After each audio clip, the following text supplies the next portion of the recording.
Boa noite, começa agora para as 22 cidades do Acre, mais um Ideias da Aldeia. Eu sou Diogo Soares e no programa de hoje eu vou bater um papo com Antônio Aquino, o Toniquinho, ele que é o presidente da Federação de Futebol do Acre.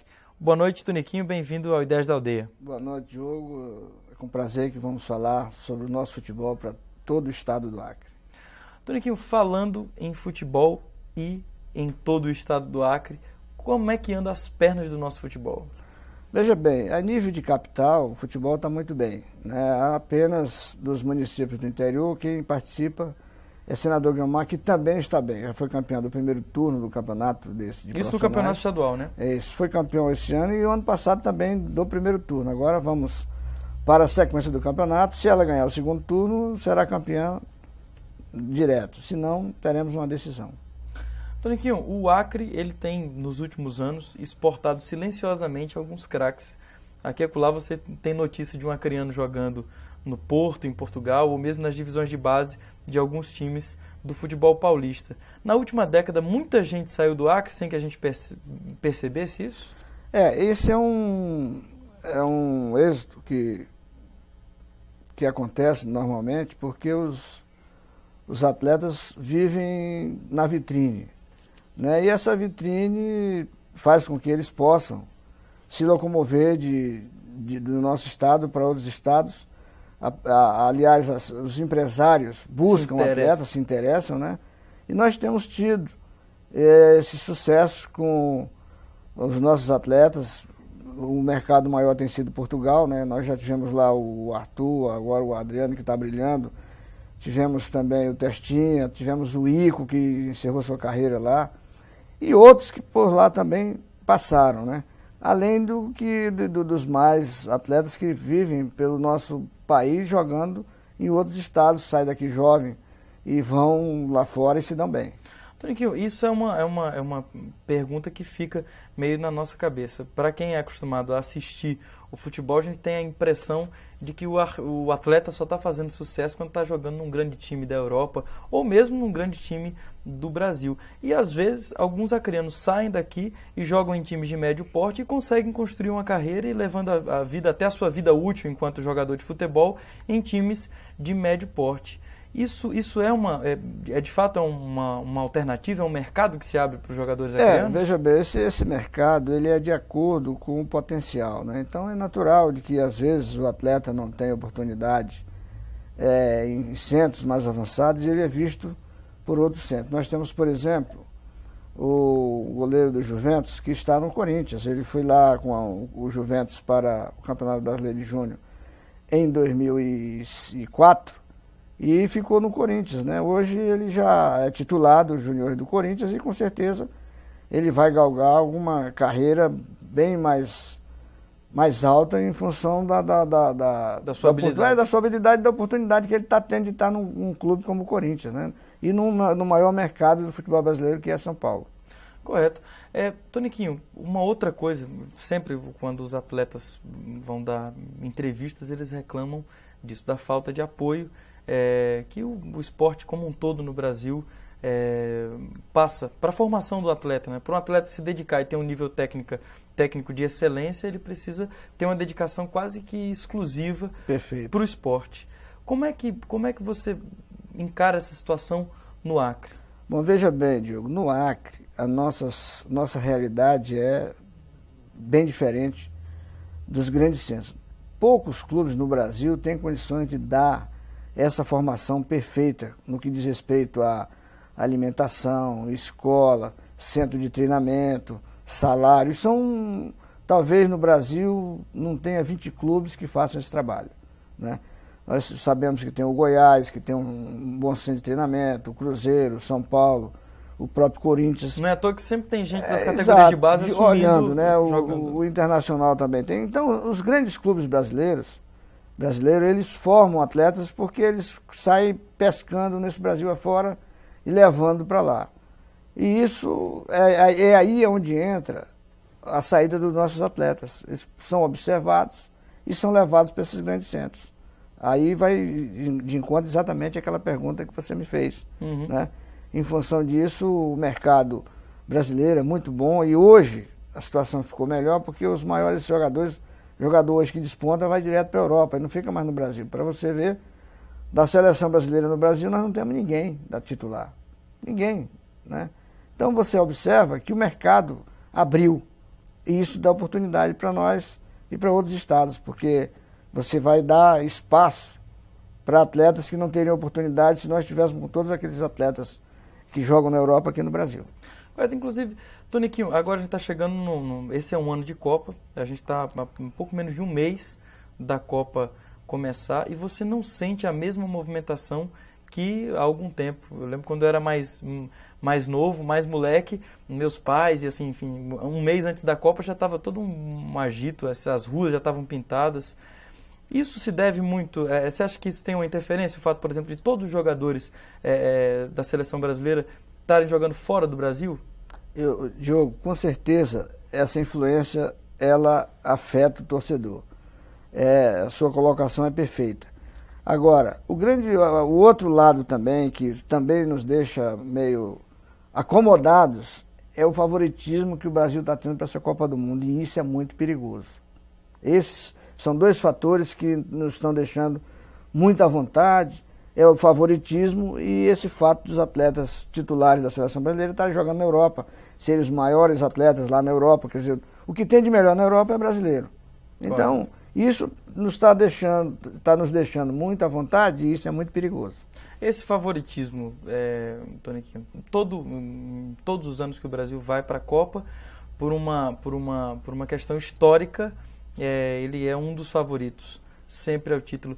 E esse favoritismo desse ano, você acredita que ele tem muito dessa carga histórica ou tecnicamente a seleção, técnica e taticamente também, porque o Parreira voltou para a seleção, o Zagallo continua na assistência técnica.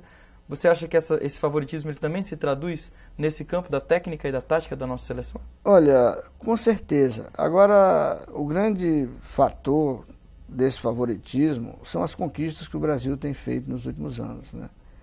E com isso, nós somos sempre favoritos, como você falou, pela tradição.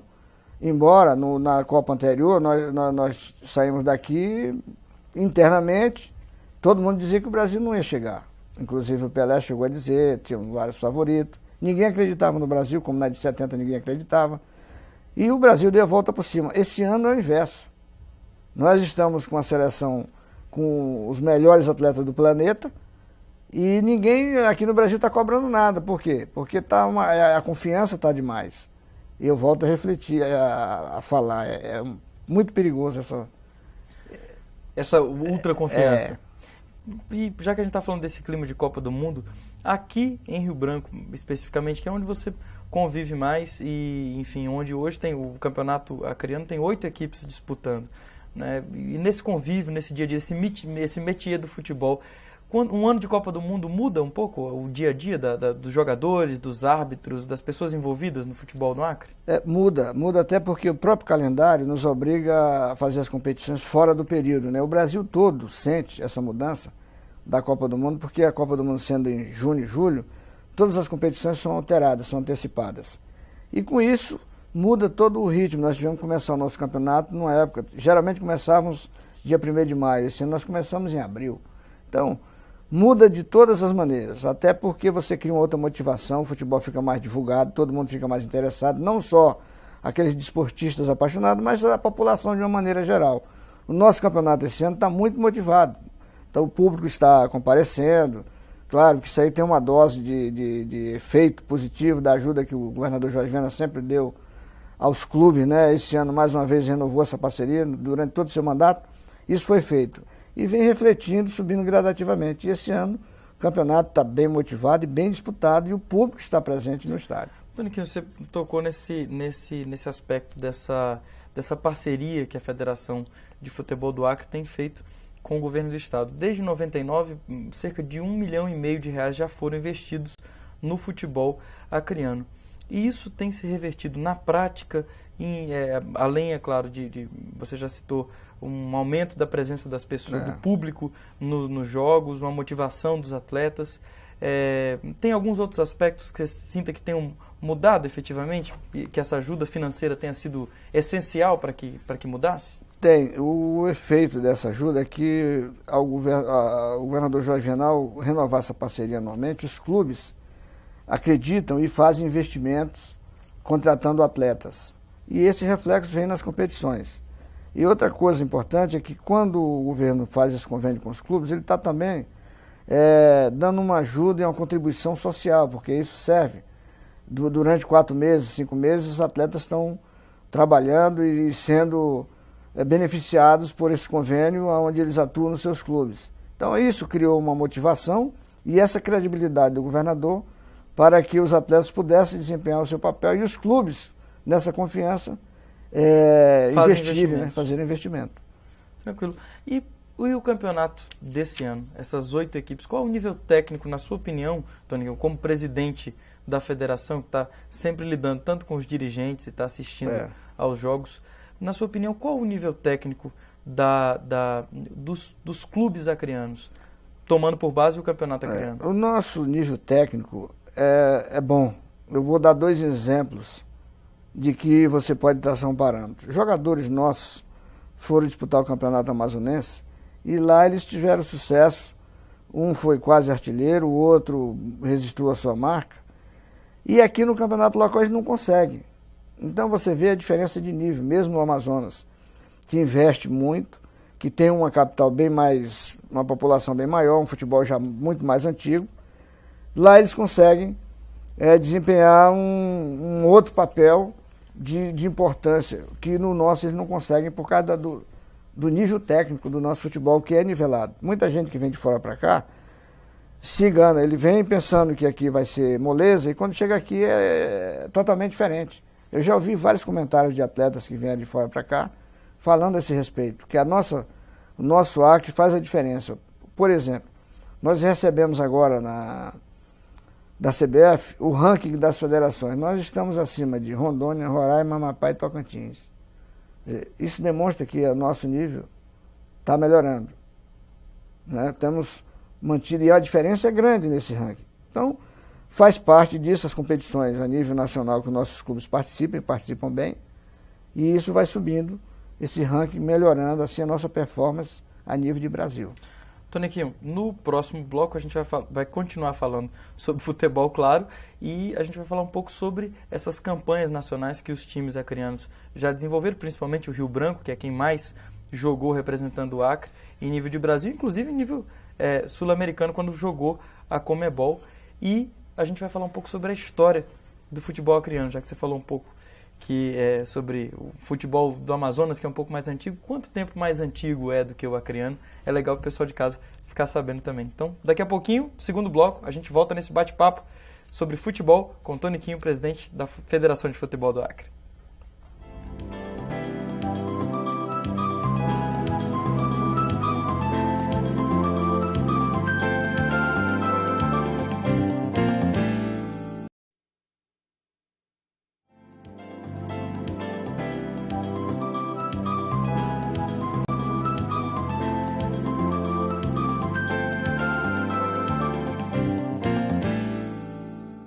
Estamos de volta e no programa de hoje a gente está conversando com o presidente da Federação de Futebol do Acre, Antônio Aquino, o Toniquinho. Presidente, no bloco anterior nós prometemos em falar um pouco sobre a história do futebol acriano e também sobre a trajetória de alguns clubes como o Rio Branco, a gente até citou no bloco anterior, com algumas conquistas que foram para além das nossas fronteiras em alguns campeonatos importantes. Você citou que o futebol amazonense é um pouco mais antigo que o nosso. E o nosso futebol, quando é que nasceu? Não, o nosso futebol ele vem de 1919. Foram 3 clubes que participaram da primeira competição. Foi o Rio Branco, o Ipiranga e o Acriano. Eram esses 3 clubes, né? De lá para cá só ficou o Rio Branco, né? Os outros desapareceram. E nós vivemos no amadorismo, nós tivemos um período de amadorismo, não tivemos campeonato nos anos de 21 até 1930, e depois voltou a ter campeonatos amadores, né? E veio então a era do profissionalismo já em 88, né? 1988, e com isso nós começamos a ter o nome do estado divulgado no cenário nacional, né? Toniquinho, você fez essa passagem direto ali da década de 30 certo. e 40 já para a profissionalização Isso. que aconteceu em 88. Contudo, a história do futebol acreano, a época áurea dela foi marcada durante a década de 70 por grandes clássicos com o estádio José de Melo lotado. Como é que foi essa época e por que é que, na sua opinião, você que é um vivente, um sobrevivente do futebol acreano, como é que era? Como é que era isso? Como é que era o dia a dia na cidade nessa época? Que hoje as pessoas não têm noção em Rio Branco de como é que funcionava isso, essa ligação, essa relação com o futebol, que hoje deu uma diminuída considerável, né? Não, eu traçaria 2 parâmetros. Olha, nós tivemos na era do amadorismo grandes clássicos, como você falou, né? Nós tínhamos 4 clubes grandes aqui, considerados grandes: Rio Branco, Juventus, Atlético e Independência, né? Só que, nessa época, nós não jogávamos contra ninguém, era só entre nós mesmos. Então nós não tínhamos como medir a nossa capacidade. Quando muitos jogavam o Copão da Amazônia, que nem divulgado era a nível nacional, né? Era uma competição feita apenas para dar oportunidade aos clubes. Você viajava, ficava alojado em quartéis, em alojamentos. Era uma competição amadora em que você não chegava em lugar nenhum.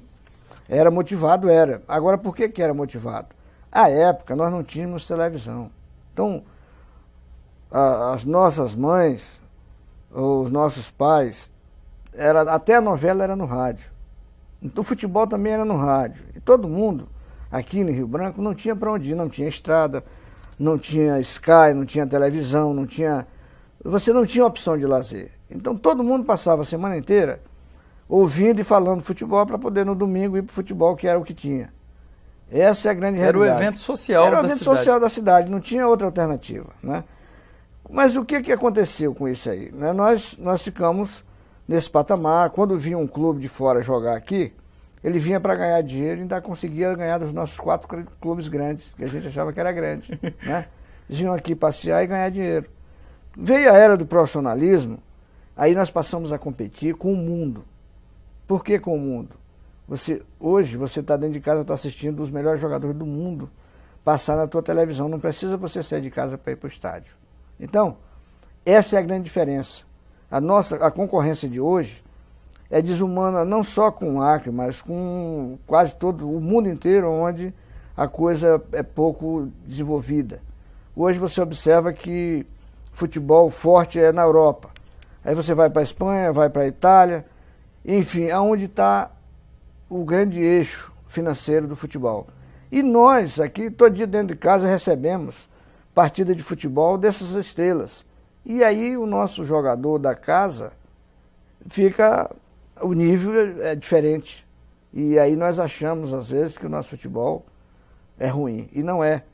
A prova disso é que, por exemplo, na época que a gente acha que era bom, nós não jogávamos com ninguém no seu Copão da Amazônia. Veio a era do profissionalismo, nós fomos para uma Copa Norte que englobava Acre, Rondônia, Amapá, Roraima, Amazonas, Pará e Maranhão. 8 numa competição. Aí sim, uma competição regional. Inclusive foi a Copa que deu ao Rio Branco a E chance aí de o Rio disputar a Branco Comebol. foi campeão lá em Belém do Pará, dentro do Mangueirão. E com isso, foi representar o Brasil numa competição internacional. Então você observa que na época que a gente achava que era bom, nós não jogávamos nem no Vivaldo Lima, né? Ninguém tomava nem conhecimento do nosso futebol. A gente passava para jogar em Boa Vista ou em Macapá, ninguém nos dava confiança. Hoje é o contrário, nós vamos lá dentro do Amazonas, ganhamos deles lá, fomos campeões dentro do Pará, e hoje o Acre joga no Maracanã, no Morumbi, no Castelão, enfim, as portas se abriram. Então, não é que o nosso futebol caiu, ele aumentou tecnicamente, ele melhorou. Agora, de público, é a concorrência desleal.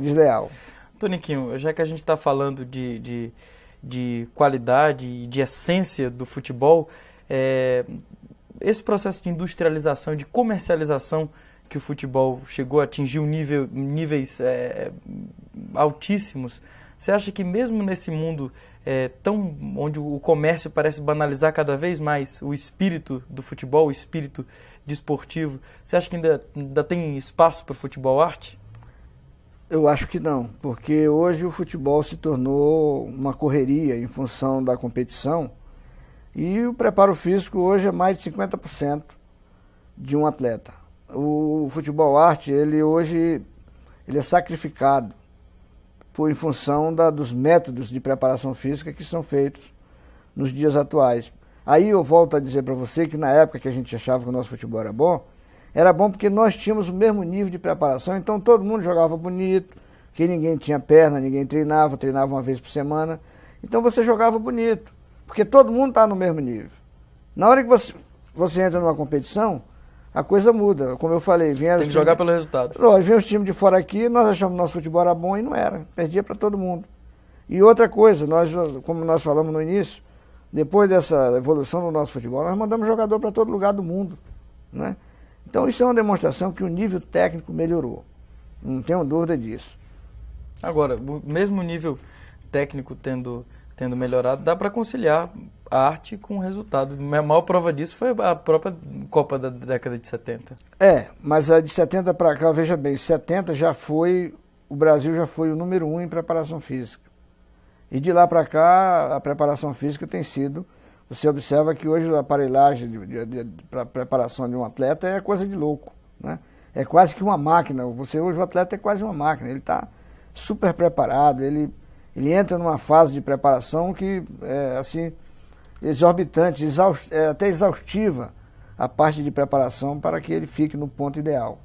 Toniquinho, a gente está falando de atletas, de futebol, agora vamos para a parte de infraestrutura.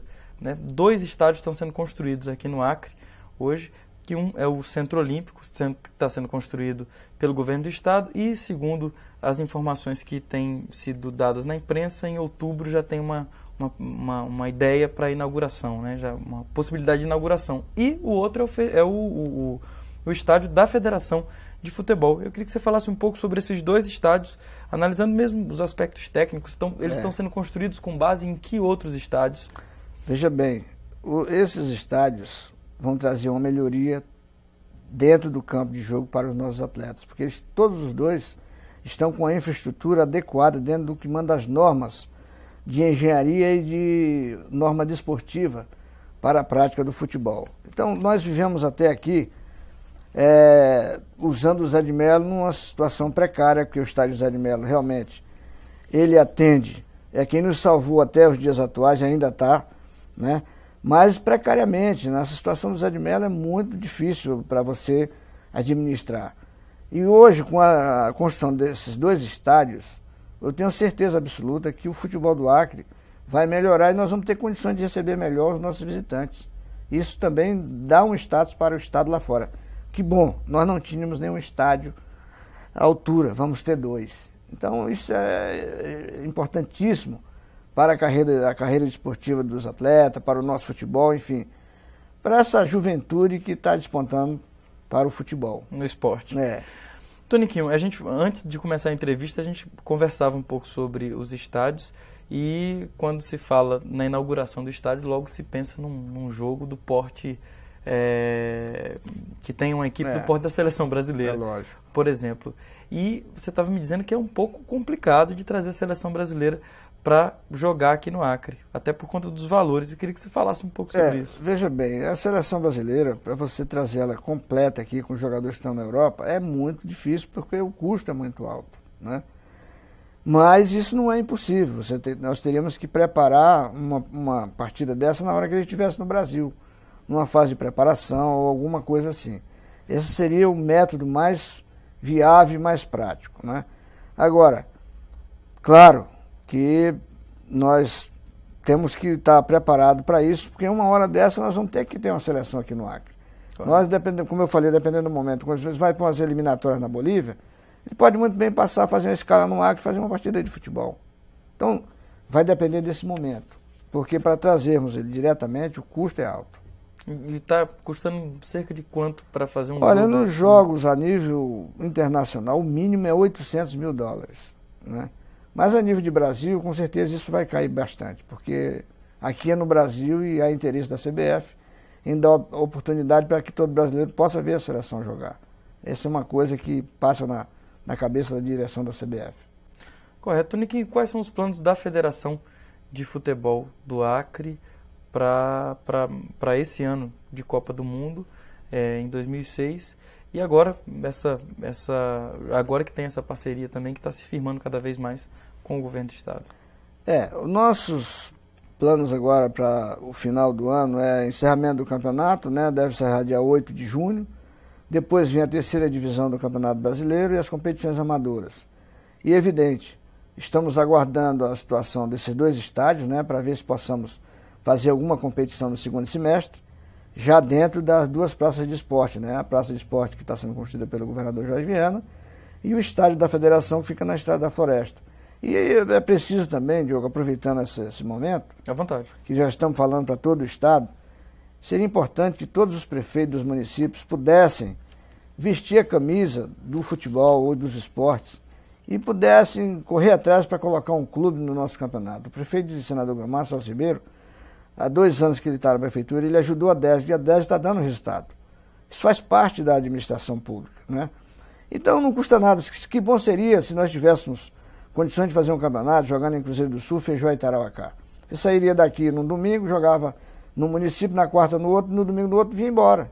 Esse seria maravilhoso. Esse município já tem estrutura para receber um jogo de futebol? Olha, Cruzeiro do Sul não tem, né? Nós estamos sabendo que Manso Lima está inaugurando um estádio, provavelmente no fim do mês, né?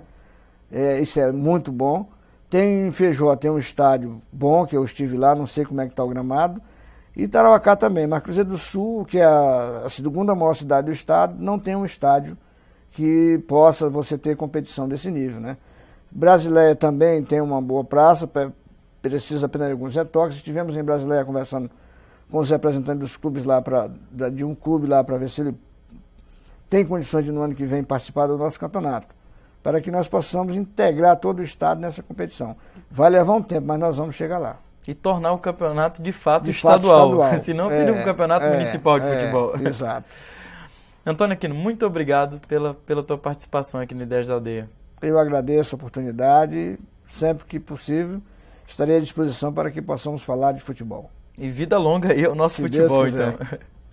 Muito obrigado também às 22 cidades acreanas que acompanharam esse bate-papo com o presidente da Federação de Futebol do Acre, Antônio Aquino, o Toniquinho. Até a próxima e a gente se vê.